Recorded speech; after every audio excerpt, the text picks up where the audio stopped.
족보를 만드는 데 끼어드는 사람들이 있습니다. 노비들이에요. 노비는 성도 없었어요. 마당쇠, 돌쇠, 여기에 무슨 성이 있습니까? 성이 없는 사람들인데 이 사람들도 조선 후기에 와서 신분 상승의 기회를 잡아요. 노비 가운데 돈 있는 사람들, 조선시대 노비가 재산 가질 수 있었으니까요. 돈 있는 사람들은 역시 국가에 돈을 내고 납속을 해서 면천을 합니다. 천민에서 벗어날 수 있었어요. 일단 천민에서 벗어나면 이제 양인이 된 거잖아요. 또 자기 돈을 가지고 면역을 하고 수직을 하고 이러면서 노비가 양반으로 상승해가는 이런 길을 타게 됩니다. 이 노비의 신분 상승에 대한 아주 재밌는 연구가 있어서 이 연구를 토대로 말씀드리겠습니다. 권내현 선생의 노비에서 양반으로 그 머나먼 여정이라고 하는 책이 있어요. 아주 재밌습니다. 경상도 단성현이 있어요. 여기가 지금 산청군 단성면인데 이 지역에 호적 대장이 지금 남아 있습니다. 1606년부터 1888년까지 무려 거의 300년 동안의 호적 대장이 남아 있어요. 조선시대의 호적 대장이 3년마다 한 번씩 새로 작성이 되거든요. 어떤 사람이 한 동네에 계속 살게 되면 그 집안의 이력이 3년마다 한 번씩 계속 기록이 돼 있는 거고, 이걸 쭉 찾아보면 이 집안의 가계의 변동을 추적할 수가 있겠죠. 이거를 한 겁니다. 자, 호적 대장에는 뭐가 있느냐면 주호라고 해가지고, 주호라고 해서 그 집 주인의 이름, 뭐 호주가 되겠죠. 호주의 이름이 있고 그 사람의 나이가 있고 그 사람의 본관이 있고 그 사람의 직역이 있어요. 이 직역이 뭐냐면 그 사람의 신분을 나타내는 겁니다. 거기에 관직이 있으면 아, 양반이군. 군인이라고 되어 있으면 아, 군역을 지는 일반 상민이군. 뭐 이런 식으로 신분을 알 수가 있고, 이 사람의 사조 뭐냐면 아버지, 할아버지, 증조할아버지 그리고 외할아버지, 요 네 사람의 이름과 각각의 직역, 신분이 또 기록이 돼 있고, 부인이 누구인지 부인의 사조, 부인의 아버지, 할아버지, 증조할아버지, 외할아버지, 그리고 마지막에 자녀, 이렇게 기록이 되어 있는 아주 굉장히 충실한 자료입니다.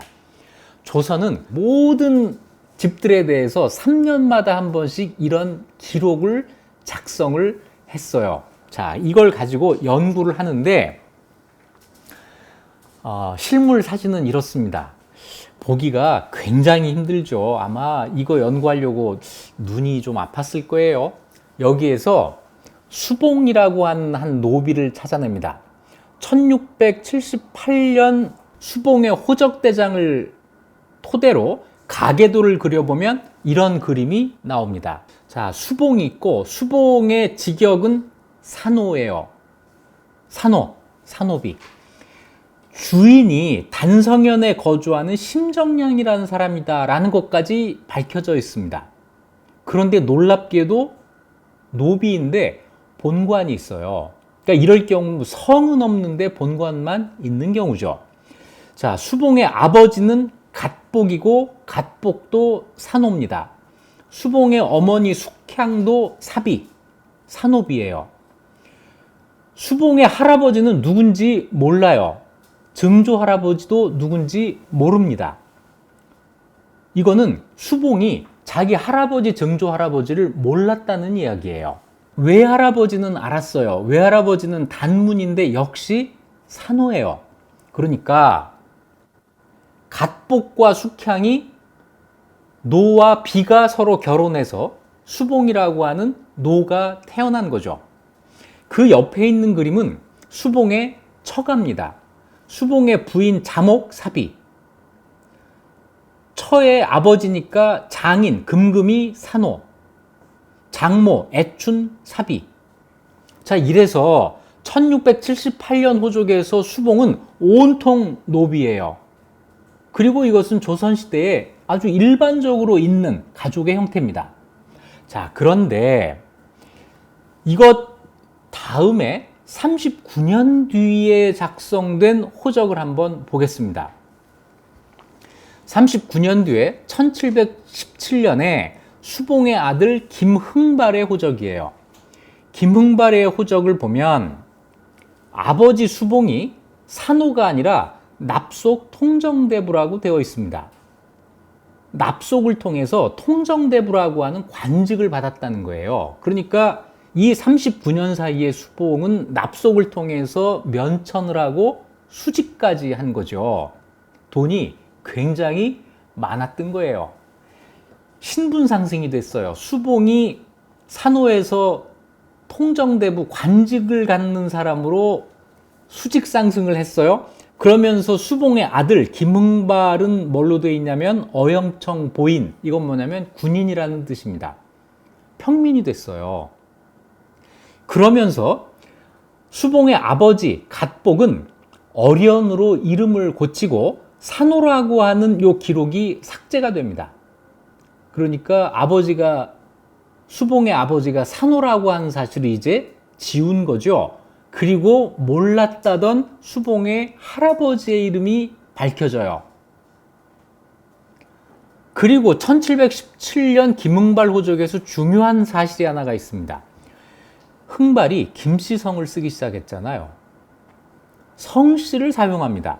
흥발이 김씨를 쓰게 되면은 수봉도 김수봉이 되고 어련도 김어련이 되고 조상들도 전부 김씨성을 쓰게 되는 거죠. 이러면서 원래 있던 김해라는 본관에 김씨가 붙게 되면서 김해 김씨 가문 하나가 탄생하는 거예요. 이런 변화는 정상적인 게 아니죠. 뭔가 감추고 뭔가 드러내고 이러면서 새로운 신분이 만들어진 겁니다. 좀 더 뒤로 가볼까요? 그 3년 뒤입니다. 1720년, 이번에는 김수봉의 사위 박근용이라고 하는 사람의 호적입니다. 박근용은 산호예요. 자, 그리고 수봉의 딸 이월이도 삽입니다. 수봉은 자신과 아들까지는 관직을 얻었지만 부인, 딸, 사위는 아직 전부 노비 신분에서 벗어나지 못한 상태가 되어 있죠. 그런데 이로부터 30년 뒤에 1750년 박근용의 호적을 보겠습니다. 여기 보면 노비였던 박근용이 어영청 보인 이렇게 나와 있죠. 그 다음에 김수봉의 딸도 이월이가 아니라 김조이라고 되어 있습니다. 조이라고 한 건 뭐냐면 조선시대에 일반 평민 여성을 부르는 이름이에요. 다시 얘기해서 이 30년 동안에 사위도 양인이 됐고 딸도 양인이 된 거죠. 그러면서 그 조상들에게도 새로운 기록이 추가가 됩니다. 김수봉의 아버지 어련, 정병, 할아버지 이동, 정병. 정병은 군인이란 뜻이고 군인은 일반 평민이란 뜻이에요. 자, 그러니까 신분이 상승하면서 자기 자신뿐 아니라 자기 자식들 그리고 조상들까지도 전부 신분 세탁을 해주고 있는 거죠. 이 집안의 그 다음 대를 한번 보겠습니다.